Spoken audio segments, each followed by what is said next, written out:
Hello and welcome to this video on cleaning and processing data. The data set that we're going to use for this lab is a little different from the others. It's linked here, so you can download it here. And this is what it will look like when you open it. And this is in fact what a lot of your data sets will look like when you download them and open them from Qualtrics. You're going to have a lot of unnecessary information that you're going to have to go through, and you're going to have to go through and edit all of this. So this lab is to kind of guide you through some of those steps. And so let's go ahead and get started. So the first thing we want to look at here is that from this variable view, there's a lot going on here. And in fact, there's a lot of this that we don't really need. So for example, basically from start date all the way down to user language, these 17 kind of variables we don't really need. They're information that, well, doesn't hurt us to keep, just kind of clutters up our view. So what I'm going to do is go ahead and delete those. You can either select them like I did by clicking and dragging down, or go by one. But once you get them selected, you can either just delete them with the delete button here, or you can go to edit and clear. And you can just delete all those non-essential variables. So now that we've done this, let's take a look at some of these. So here I have a age variable. Now, one of the things I want to kind of remind you here is if you didn't label your variables in Qualtrics, they're going to look like this. They're just going to say Q and then a number. And you're going to have to go through and figure out what each variable is and label them. To label them, you just click on this and type it in. You can just type in whatever you want. So it's not too hard, but you will have to go through and label each one. So you can label this whatever you need to. But let's go ahead and look at age here. So let's look at the label here. So what is your age? That's our question. And then under values, we can see what it looks like. So this is an ordinal level measurement, where 1 is under 15, 2 is 16 to 24, 3 is 25 to 34, so on and so forth. Okay, so we have that information. 7 we're going to have to classify as missing in some fashion. But when we scroll over here, it says it's scale. So it's treating age here, even though it's ordinal, as a interval ratio level variable. So let's change that. You can change the level of measurement by clicking here and selecting ordinal. And in fact, we'll have to do this for a lot of our variables as well.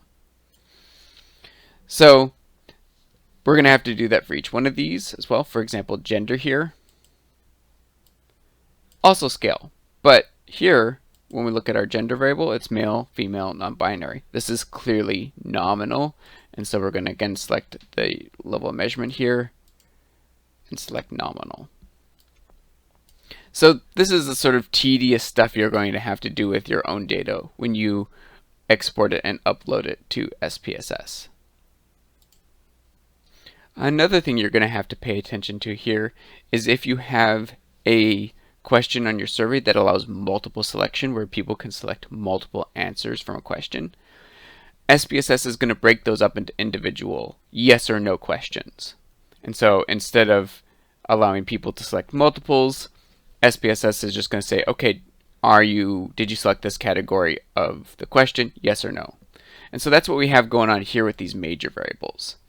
And so we're going to have to go through and relabel these. For example, what is your major? If they selected sociology, I'm going to type in sociology. And again, I'm going to go over here and make sure it's labeled as nominal. And you'll notice here that it only has one value here, 1. And indeed, if we go to our overview, data view here, if we go look at the majors, we can see that all of these are missing. This little dot indicates missing. And in fact, in reality, these are not missing. What's going on here is that, since I surveyed a bunch of people from my Social 355 class, funnily enough, they're all sociology. But that doesn't mean that we're missing data on all these others. In fact, what it means for all these others is that they are not sociology majors. So one of the things we need to do here is go through and label all of these other majors give them a good name like business or economics, right? But then we also need to fix the fact that they're labeled as missing. So let's do that now. To do this, let's go to transform here. We want to recode into same variables.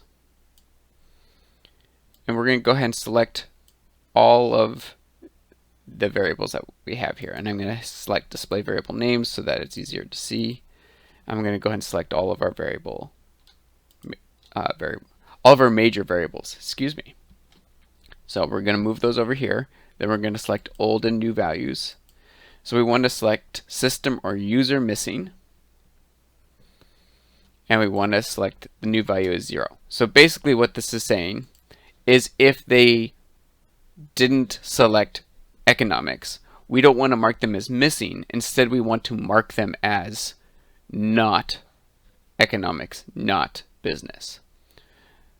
So we're going to go ahead and go system or user missing as the old value, and the new value is 0. We're going to hit continue and OK. And now you'll notice that all these are now zeros. Great. What this means now is that SPSS is not going to drop those cases from our analysis if they're missing. In reality, these people just aren't business majors, economic majors, etc. Alright, so next we're going to try to create a scale or index. And I want to create a scale or index from these 4 gender role variables. I think these 4 variables are measuring someone's attitudes around gender norms or gender roles, and I want to test to see if this is a reliable measurement for this overall variable of gender roles or attitudes towards gender roles. So what I'm going to do is I'm going to go to Analyze. I'm going to go to Scale here, and I want to do Reliability Analysis. I'm going to scroll down. I want to select these 4 variables here, and I will move them to the items. I want to make sure I have alpha selected here because I'm going to use Cronbach's alpha to test the reliability. And then here in the statistics, I want to select item statistics, scale statistics, so I get the overall scale, and I want to know the inner item correlations as well as the means here. Then I'm going to hit continue and OK. And you can also, actually I'm going to go ahead and label this gender role scale, just so I know what it is. So then we're going to hit OK. And so here's my results.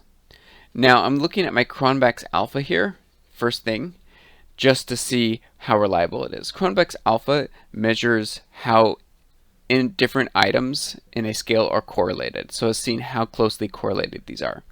Basically what it's saying is that if someone's answering high on one variable in this scale that I think I have, then they should be answering high on others. So it's measuring how closely people who answered 5 also answered 5 on other questions, and how people who answered 1 on a question also answered 1 on other questions. So it's just measuring that sort of correlation.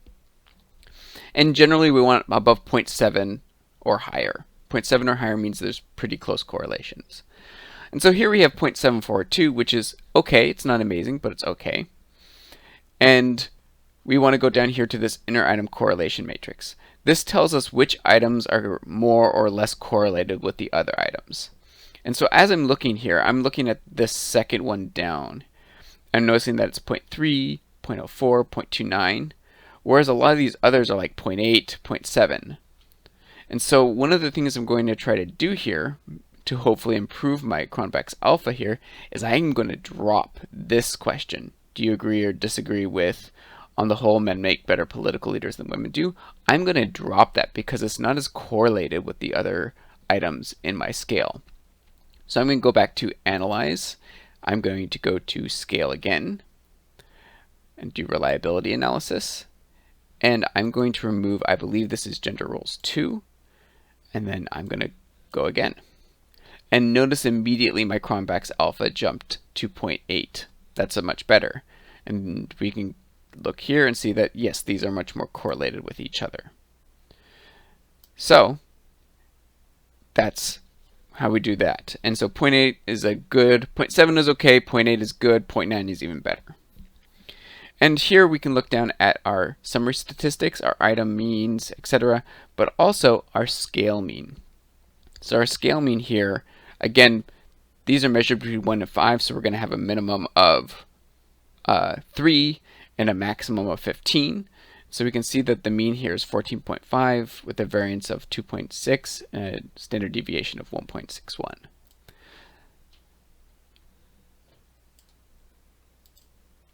Alright, so now that I am happy with my Cronbach's alpha and the scale that I'm making, I now want to actually make that scale. So I'm going to go to transform, I'm going to go to compute variable,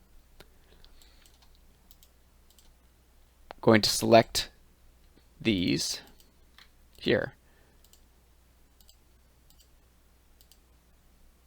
Remember, I'm leaving out 2. I'm going to put a plus in between each. Deleted that plus. And this is telling SPSS to just add up each of these. And I'm going to create a target variable of gender role scale. Not the most creative, but I want something. And you're going to move the gender roles here. In the actual lab quiz, I actually have you use all 4, so we'll go ahead and do that as well. But when you do this on your own, you'll want to eliminate any items from your scale that didn't contribute to your reliability or didn't seem as correlated with the others. Once we're done, we're going to hit OK. And notice now I have a new gender roles variable here. And we can test to see if we did it right. We can go to Analyze, Descriptive Statistics, Descriptives, and we can select that new gender role scale variable and hit OK. So here's our new scale. Has a minimum of 12, maximum of 20, mean of 19. Looks like it worked fine. And that's pretty much it for this lab. Hopefully this gives you an idea of how to use SPSS and how to clean up your data here, but also how to create those scales and indexes and how to check to see if those scales or indexes are reliable. Let me know if you have any questions about this. Thank you for watching. Goodbye.